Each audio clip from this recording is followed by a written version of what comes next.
10h34. Os dados mais recentes da Sociedade Internacional de Cirurgia Plástica apontam que o Brasil registrou mais de 40 mil cirurgias para a retirada de próteses de silicone.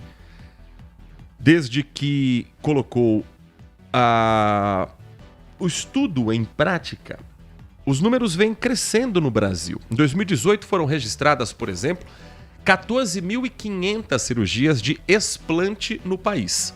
Em 2024, o total ultrapassou 24 mil cirurgias.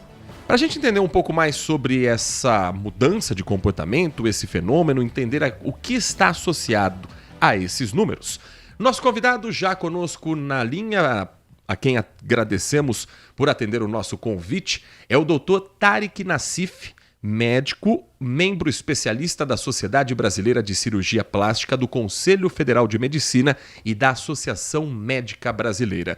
Dr. Tariq, muito bom dia, é um prazer ouvi-lo aqui na Bandeirantes Campinas. Muito obrigado, bom dia, Nath, Heitor, muito obrigado aí pelo convite. Nós é que agradecemos, doutor. A que, na opinião do senhor, se deve esse número? A uma mudança de comportamento por parte da mulher, principalmente brasileira, que entendeu que não precisava mais daquela prótese, ou há um número alto de cirurgias que não ficaram do agrado dessa paciente, doutor? Na verdade, é uma junção desses dois pontos que você citou, né? O que acontece? A gente viveu uma onda de vontade, desejo, tanto das mídias sociais, da internet, pela essa busca de aumento do volume mamário. Então, as cirurgias de prótese mamária atualmente são as que a gente ainda continua realizando com maior frequência na nossa prática do consultório. Mas como você mesmo citou, a gente tem observado esse aumento no número de explante, que tem aumentado mais de 30% nos últimos anos, e esse aumento é em decorrência de complicações que podem estar associados a esse implante mamário, como também uma alteração no estilo de vida das pacientes. Elas buscam um novo padrão de qualidade de vida, de prática de atividade física e de busca por resultados mais naturais também. Nath Luquezzi, doutor Tariq Nassif conosco aqui nessa edição do Manhã Bandeirantes. Bom dia, doutor. Queria entender como é que funciona o processo depois da retirada, porque muitas das vezes vem a flacidez. Existe algum procedimento que pode ser ali feito junto com esse explante? Perfeito, Nath. Na grande maioria dos casos que a gente faz explante, acaba tendo uma flacidez da mama, então sobra pele, que é uma pele residual, né? E na grande maioria dos casos a gente acaba indicando uma mastopexia, que é levantar essa mama, tirar excesso de pele, associado a explante. E nessa mastopexia tem diversas técnicas, ou pode ficar apenas com uma cicatriz periareolar, ou então um pirulito que é em volta da areola e descendo na vertical, ou uma cicatriz em L, ou um mini T, dependendo do grau de flacidez da mama. Hoje em dia tem algumas técnicas ainda que a gente pode combinar, por exemplo, com enxerto de gordura. A gente faz uma lipoaspiração de alguma outra área do corpo, pode ser do abdômen, do flanco, do culote, pega essa gordura e acaba enxertando um pouco na mama também, que a gente chama então essa técnica uma cirurgia mamária híbrida, que aí pode colocar um pouco de gordura tanto embaixo do músculo, quanto intramuscular, no músculo peitoral maior, quanto também no subcutâneo, para trazer um pouco de volta uma quantidade de volume para essas mamas. O corpo, de alguma forma, da mulher, ele dá sinais de que aquele implante, de que aquela prótese, aquela cirurgia não está fazendo bem para o corpo dela, doutor? Dá sim. Na verdade, nós sempre indicamos os exames de imagem de rotina para toda paciente que tem prótese de mama. É indicado fazer ultrassom anual, 10h39, a gente vai restabelecer o contato com o Dr. Tariq Nassif, nosso convidado nesta edição. Já temos o Dr. Tariq de volta. Doutor, o senhor falava a respeito desse sinal que o corpo dá. Por favor, pode retomar seu raciocínio. Perfeito, isso.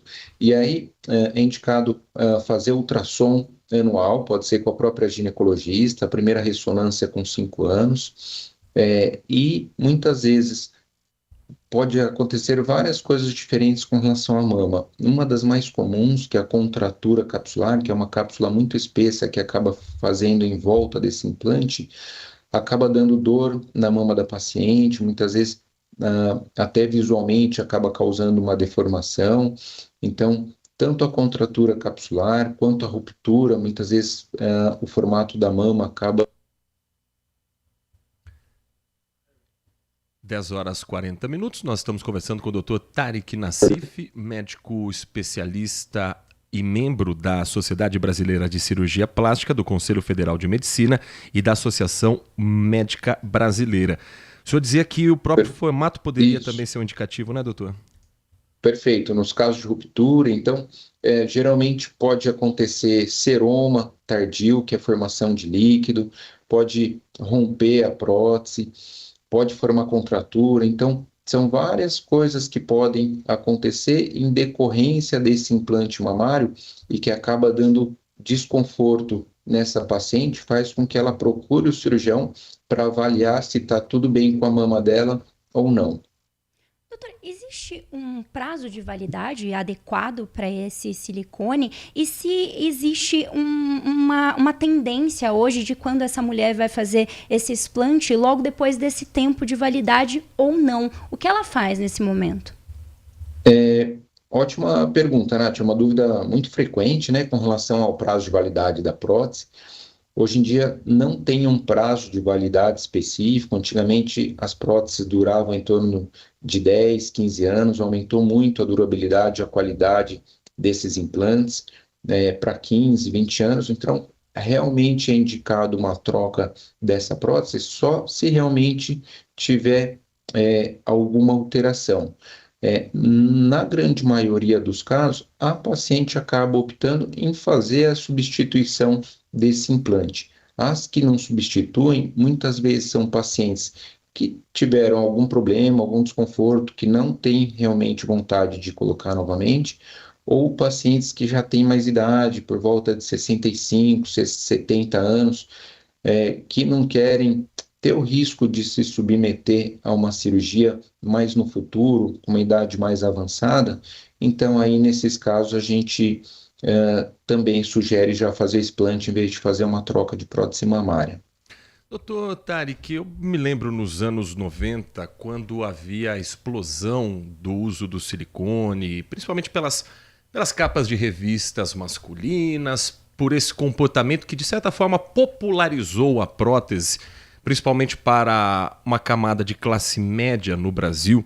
Havia uma outra discussão na sociedade, que era o risco do uso do silicone industrial, aquele que tem a finalidade de limpeza de carro, de peça de avião, de azulejo, que você compra num supermercado, que você compra numa loja para produtos automotivos, e que muita gente colocava no próprio corpo e os riscos que isso poderia trazer para o futuro. Bom, esse futuro chegou.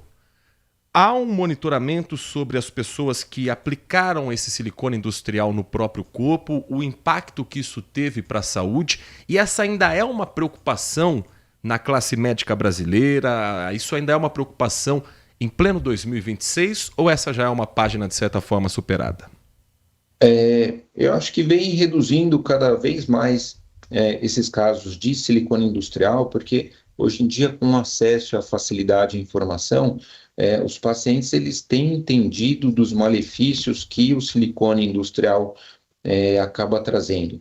É colocado também silicone industrial nas mamas, mas principalmente nós víamos o silicone industrial nos glúteos.